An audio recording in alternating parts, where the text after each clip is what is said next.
this video, let us see goal seek in MS Excel implementation. Okay, what is goal seek is? Usually we will be doing with our input, right? We will be calculating any of our output we need, any output we will be calculating with our input, basic calculations, right? But goal seek will be focusing on the reverse calculation. That is, whenever you have your output, you will need some input to corresponding to the output. Okay, then you will be using this goal seek tool. This also known as back solving. Okay, so let us see how it works in my Excel.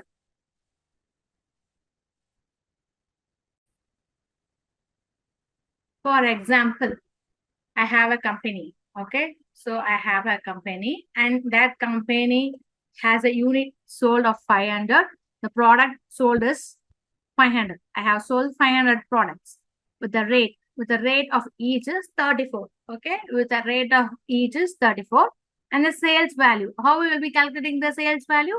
The sales value will be calculated by unit sold into rate, right? So that will be your sales value.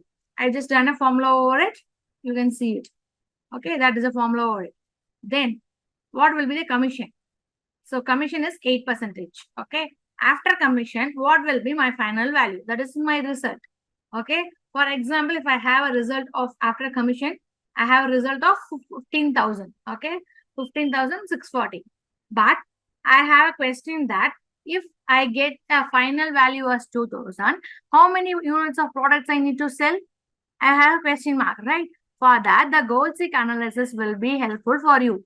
So goal seek analysis will be available in Excel at the data column. So in your ribbon of the top header ribbon, data, click on the data, and from forecast to tool, what if analysis will be there. So in that, click on the what if analysis. It will show goal seek.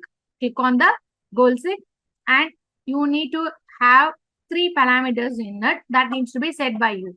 First is your set the cell. Okay, this is my cell which I need to change to value. Which value I need? I need to change to 20,000. Right? I need to change to 20,000. By changing which value of cell? This unit sold. By changing this unit sold, I need to find out the goal seek analysis. So then click on OK. It will automatically change your thing, and it will give the result of your number of units needs to be sold.